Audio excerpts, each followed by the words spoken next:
Hello, everyone. Welcome back to another episode of Trek Wars at OSU. That's Oregon State University. My name is Dr. Joseph Orosco. I'm a professor of philosophy at Oregon State University in Corvallis, Oregon, and I'm also the co-director of the Anarres Project for Alternative Futures. The Anarres Project is a forum for conversations, initiatives, and projects that try to imagine a future free of exploitation, domination, oppression, war, and empire to the fullest extent possible. One of our projects is Trek Wars at OSU, in which we examine the major science fiction franchises of Star Trek and Star Wars for insight into thinking about our current social, political, and economic realities. Today, I want to have a conversation about Star Trek and race. I'm filming this episode at a time with enormous social unrest and political mobilization.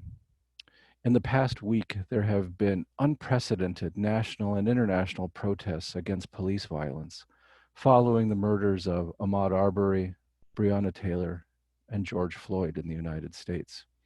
These protests have been unprecedented both in their size and in their scope. There have been protests in major cities all across the country as well as small towns, and then various solidarity protests in different continents around the world. There's much talk in the air as a result of these protests about different kinds of police reform. And indeed, proposals that would have been thought of as radical or fringe just 3 months ago are now being seriously considered by policy analysts and politicians. Star Trek has always been a pioneer in stretching our moral imagination about what possible racial futures there are for humanity. So it seems appropriate to think about what lessons that Star Trek might offer us now in this moment about how we should think about race. And so today, what I want to do is I want to share with you a discussion that I've called Star Trek and the Future of Race. What I want to do in the discussion today is to try to present three possible racial futures by talking about three different kinds of ways in which the way race is envisioned and talked about in Star Trek as three possible racial futures. So the first kind of racial future that I think is represented in Star Trek comes from the original series. And so I want to talk about two particular episodes that I think really encapsulate this particular kind of racial future. And the racial future that I have in mind here is one that we might call something like colorblindness. Now, the way that I understand colorblindness here is something like this. A colorblind racial future is one that says that justice or fairness in the world requires ignoring race as an important moral or political quality of individuals.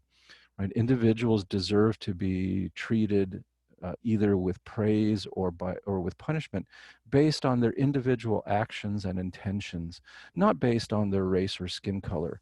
These, after all, are qualities that no one can control. These are things that one is born with. And so when we think about being fair to people or treating them appropriately, the thing to do is to treat them for what they have in their control.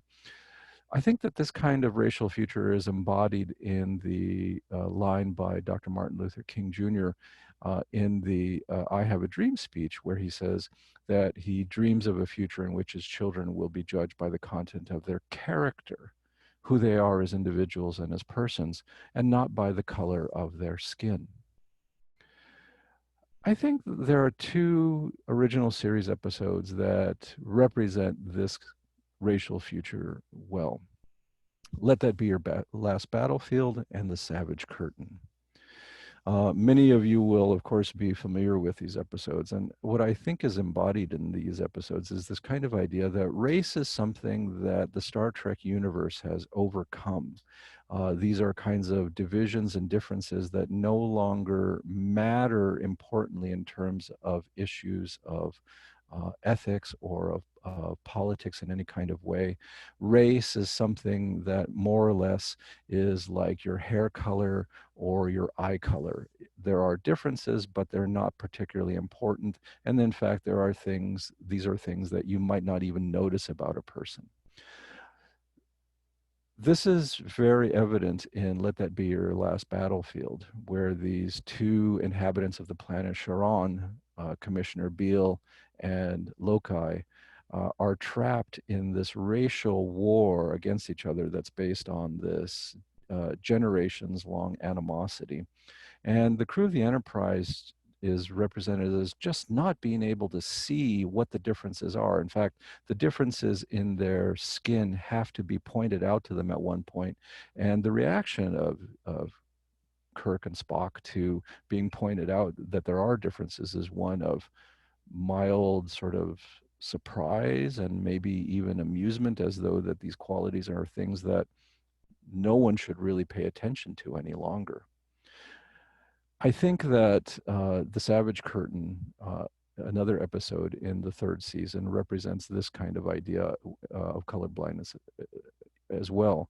So in The Savage Curtain, a being representing the U.S. President Abraham Lincoln is brought upon board, and he is being shown around the bridge, and he runs into Lieutenant Uhura, and in this famous scene, he is struck by her and utters a word that he realizes might have caused offense to her. He calls her a charming negress. And then he immediately apologizes because he says, this word perhaps may not be appropriate, may be a slur. And Uhura responds by saying that she has learned not to um, be offended by words. And the way that she talks about this is not as though this is a particular quality that she has learned, but this is something that's part of the Star Trek universe culture at this time, is that race is something that people no longer notice or make a big deal about. And so there's no longer slurs in this kind of way. People are no longer being able to be degraded on the basis of their racial differences. And so I think that race in this kind of racial future is portrayed as something that humanity has worked really hard to move away from. And now people are praised or blamed on the basis of who they are as individuals, whether they're competent Starfleet officers, and that fixating on racial differences is a sign of being overcome by emotion and racial animosity, something that's illogical and irrational in the way that Loki and Beale are portrayed. What's interesting about both of these episodes is that they aired on network television almost a year after the assassination of Martin Luther King Jr. in 1968. And so this is a kind of a period of a lot of tension in the United States around the issues of race. And so Star Trek is portraying a kind of vision of the future in which we're able to overcome these kinds of conflicts that were tearing the heart of the nation at that moment.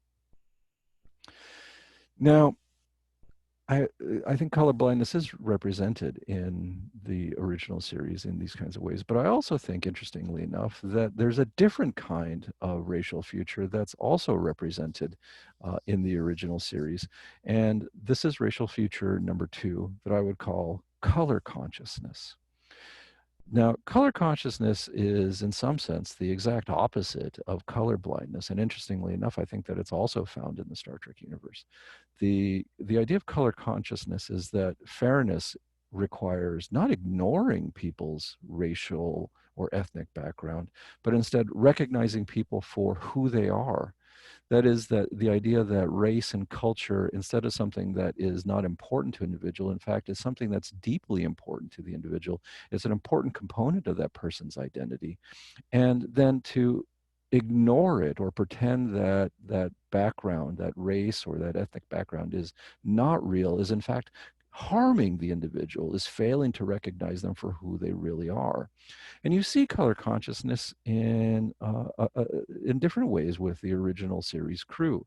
Of course, Lieutenant Uhura is portrayed as someone who speaks Swahili. She has African art in her quarters. You see her early on in the man trap speaking Swahili. And so, even though, as I've said, she is portrayed as someone who is not defined entirely by her racial background, she nonetheless is allowed, in some sense, to be able to be recognized as someone with a Black ancestry, and that this African culture is deeply part of who she is. In a similar way, you see this kind of idea of consciousness of people's differences played out with someone like Scotty, right here portrayed in his kilt. He is someone who is often represented as proud of his Scottish heritage, is allowed to wear a uniform that represents this heritage. And likewise, Chekhov, right, is often represented as someone who is proud of his Russian identity. He's proud of Russian history, even though he often gets it wrong, right? But he's allowed to be proud of who he is as someone of Russian ancestry.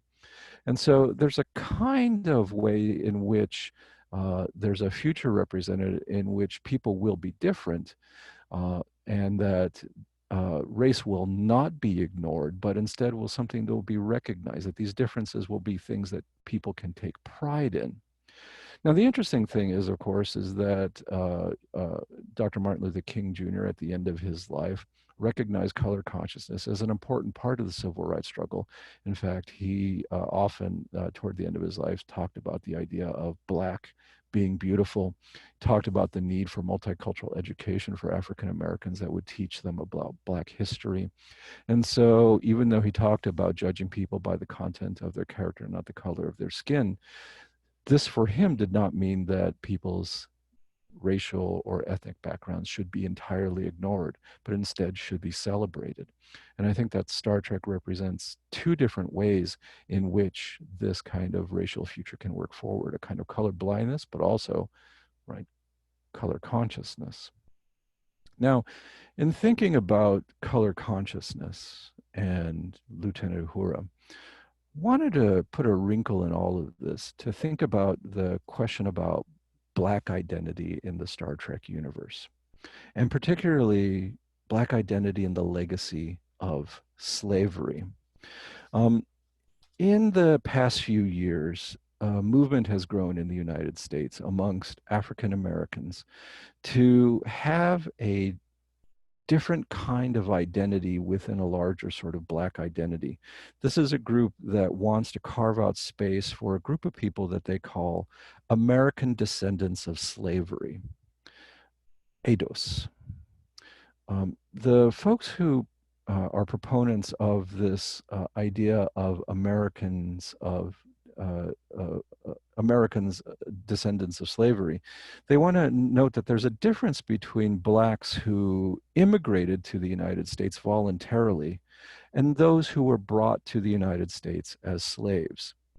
And so, of the 40 million people in the United States who are Black, about 10% of them are foreign born.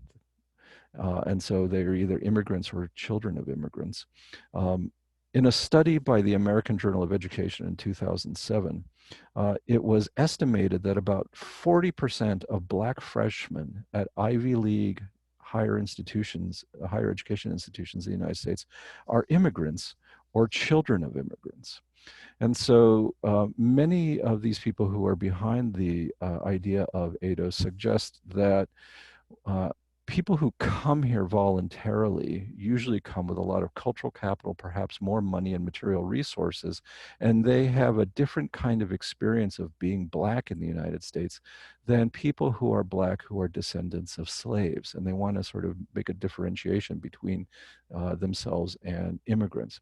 This is a very complicated idea, and there's a lot of different politics involved in this kind of movement. But I wanted to sort of think about this in terms of the representation of Black identity in Star Trek and what's really interesting. In the original series, in addition to Uhura, there are a variety of other Black characters represented. We have, of course, Lieutenant Boma from the episode Galileo 7. We have Dr. Mbenga, who is represented as being a specialist in Vulcan medical treatments. And then Commodore Stone from the episode Court Martial. Something that's interesting about many of the characters that are represented in Star Trek is that they are Africans and not necessarily Black folk who have US or North American identities. Now, Lieutenant Boma, there's not a lot of information about him in terms of his background, of where he comes from. Dr. Mbenga, however, is in Star Trek lore someone who was born in Uganda.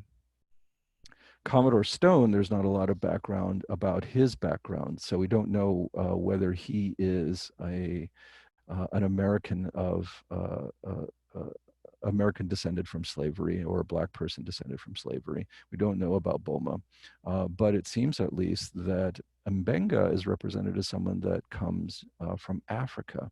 And this is something that's very interesting when you start looking at a lot of other major characters, Black characters represented in the Star Trek universe. We have, of course, Dr. Richard Daystrom, represented from the original series, the Ultimate Computer episode. The interesting thing about Dr. Daystrom is that in Star Trek lore, he is actually from Sweden. Next, we have Travis Mayweather from Enterprise. And the interesting thing about Mayweather is he was not born on Earth. In fact, did not spend any or very little time on Earth. He's known as, in the Star Trek lore, a space boomer, someone who spent most of their time away from Earth and living in interstellar space. And so it's not clear that he had very much of an experience, a Black experience, in the way that Eidos would say is an important component of defining Black identity in the United States. Of course, you have Michael Burnham, from Star Trek Discovery. There's not a lot of information so far about Michael Burnham's background in this regard. We know she was born on Earth, according to Star Trek lore, but not exactly known where or where her parents were from, even though she had Black parents. She grew up off-world, so she didn't grow up on Earth. And after her parents were killed, she eventually grew up on Vulcan. So culturally speaking, she grew up in her formative years as Vulcan, not as human. The other sort of major characters that we can think about who are human characters, right? I don't want to. Guinan, of course, portrayed portrayed by a Black actor, but Guinan is not human. Geordi LaForge is the other sort of major Black character in Star Trek, and the interesting thing about Geordi is he too is from Somalia. That's the Star Trek story of where he was born. Then we have Rafaela Musiker from Star Trek Picard. We don't know very much about her background. Her story that we've been given so far doesn't extend much more beyond her time in serving with Picard during the Romulan evacuation process. So we don't know very much about her background in a sense. But what's very interesting is that many of the characters in Star Trek are ones that do not have what we might call this kind of Black ancestry of a tie of heritage to slavery or the North American experience. The only major character that we can really say has this kind of heritage and legacy is Benjamin Sisko from DS9. Benjamin Sisko may in fact be really the first African American character in Star Trek, right? He is represented as someone, he was born, of course, in New Orleans in North America. He has deep roots in New Orleans. His family owns Sisko's restaurant in the French Quarter. Of course, Sisko collects African art like Uhura does. He has this as part of his decorations in his quarters on DS9. But more importantly, Sisko knows African American history of the United States.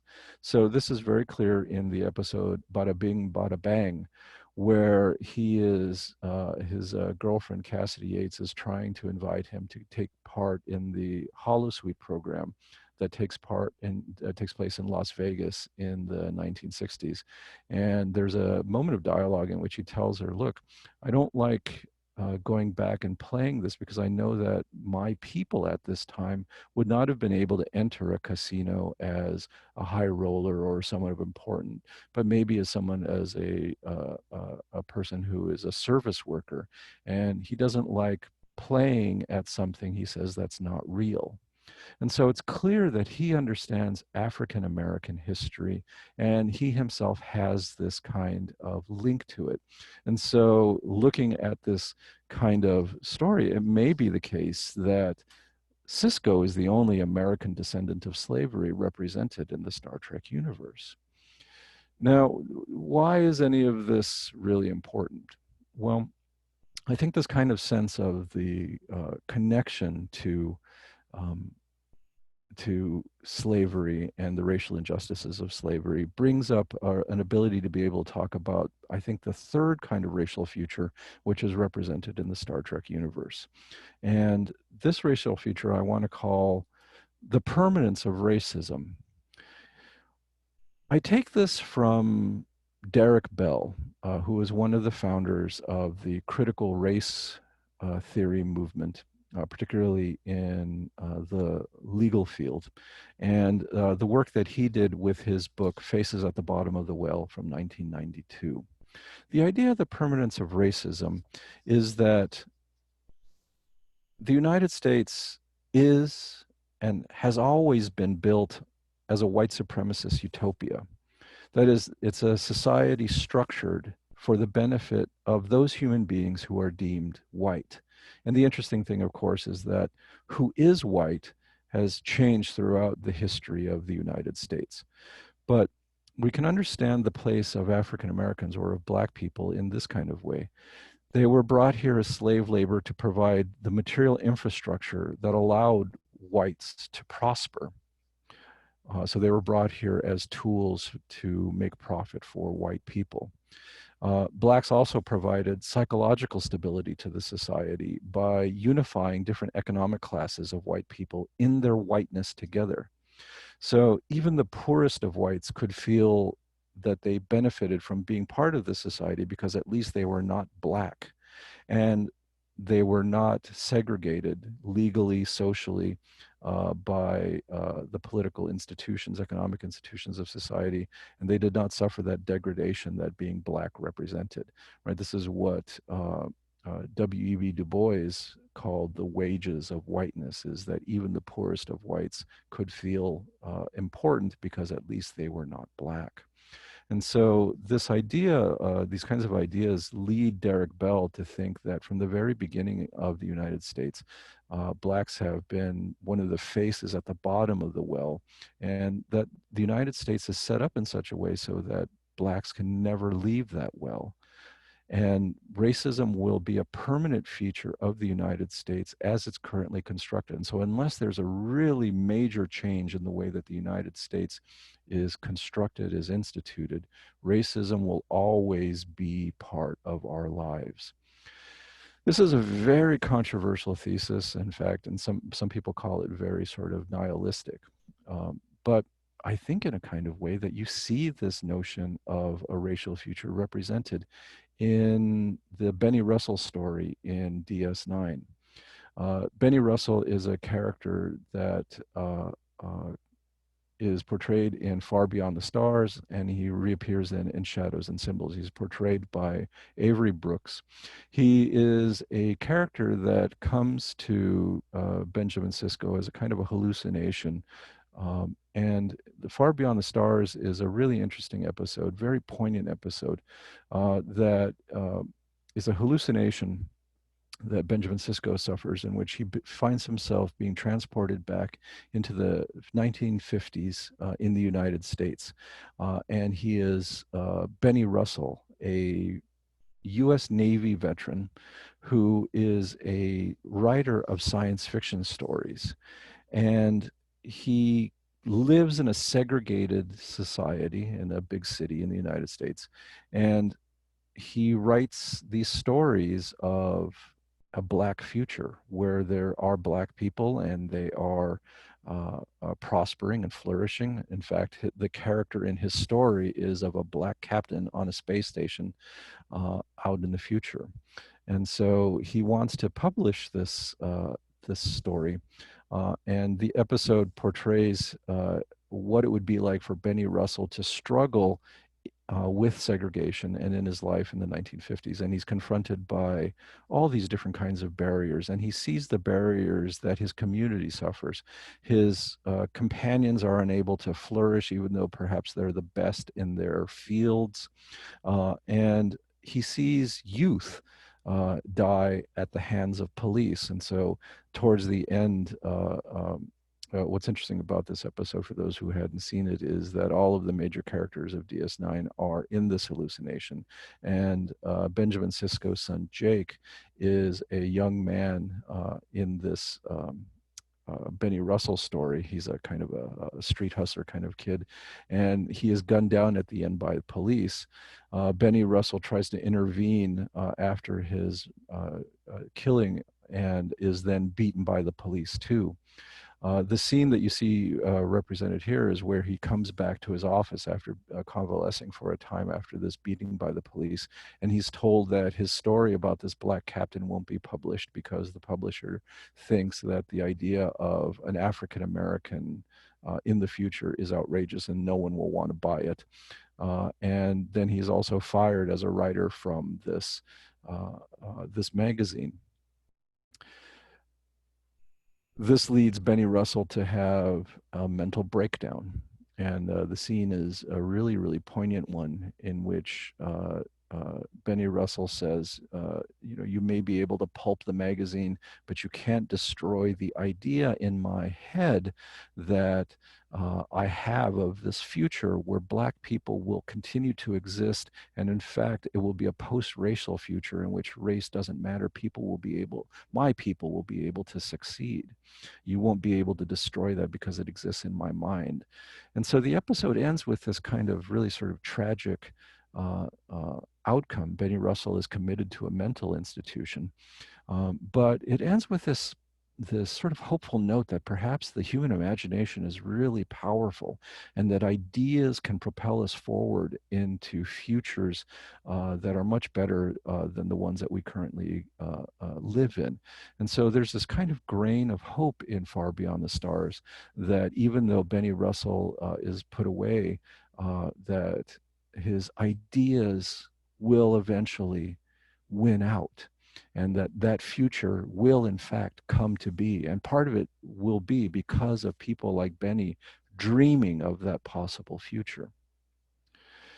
So that's a sort of hopeful way of looking at Far Beyond the Stars. But I think that if you think about what goes on with Benny Russell, when you factor in shadows and symbols, the story becomes something closer to the idea of the permanence of racism.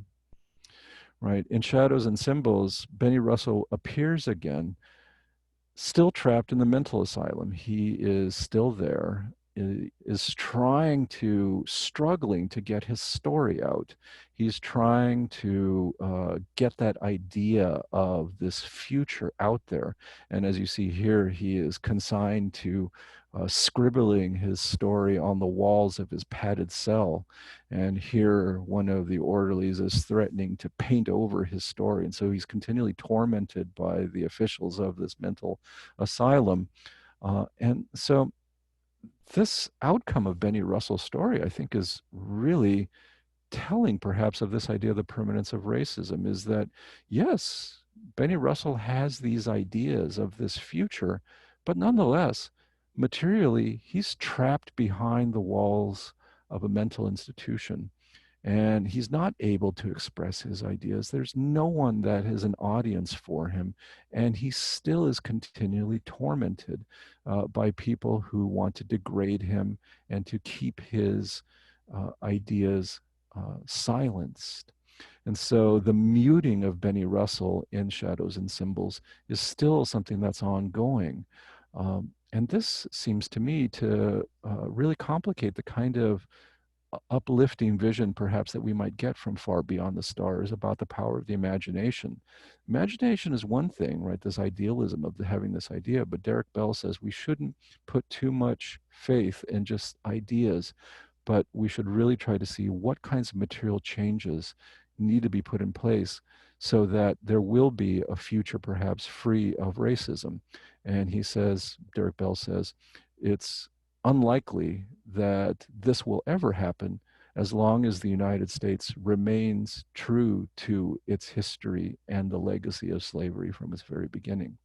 The United States will have to transform revolutionarily and radically in order for racism to no longer be a feature of our society.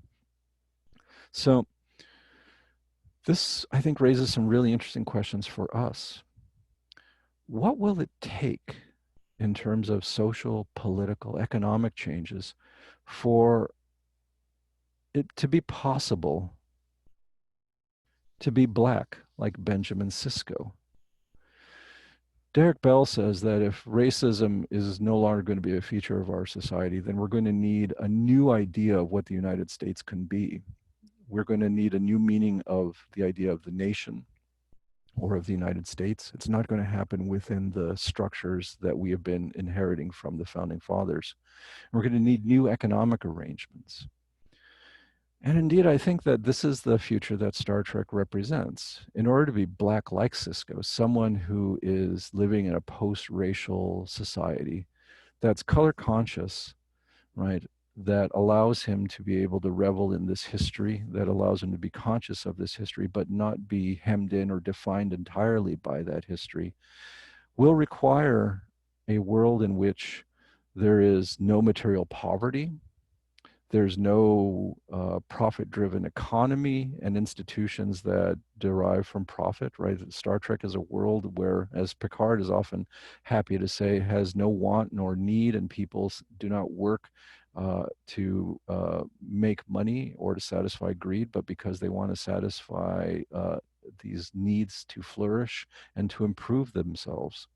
And so the Star Trek world that we're talking about here is one that's post-capitalist, and perhaps post-national, right? Because it may be that in the future, the United States in the Star Trek universe doesn't exist, right? Where they often talk about North America, but the political configurations of nationhood don't seem to exist any longer in the Star Trek universe of the 23rd and 24th centuries. And so it seems as though the Star Trek future in which you can be black like Sisko is one that follows Derek Bell's idea that it will have to be one that really radically transforms our economics away from a kind of capitalist system driven by profit, and also one that really changes our national identities and our sense of place and who we can be. And as long as we hold on to the legacy of political ideas from the founding fathers, right, Derek Bell says we're not going to be able to move away from these kinds of racial limitations. So to be black like Sisko will take a lot of work and a lot of transformation, and something that doesn't seem to be easily within our political horizon. But as I've said, the political situation that we're in at the moment is one that is unprecedented. There are a lot of people, particularly millennials and Gen Zs, who are looking at things like capitalism, looking at our racial ideas and legacies of white supremacy and asking, why does it have to be this way? How can we change our institutions in terms of education, in terms of political decision making, so that we create a new future? And I think that there's a variety of different ways in which we might look to the way that Star Trek talks about race that might give us glimmers of things that we want to try to achieve, and maybe even things that we want to try to avoid. So I look forward to your thoughts on this. How do you think Star Trek might be able to help us think about race and our current political moment? Leave us a comment down below, or you can try to reach us at our social media. You can reach us at our Facebook, Instagram, and Twitter pages, or you can reach us at our website, which is anarresproject.org. That's ANARRES project, all one word, anarresproject.org. Look forward to hearing from you. We hope that you will subscribe to our channel and that you will share your thoughts with us. Thanks, and talk to you soon, and live long and prosper.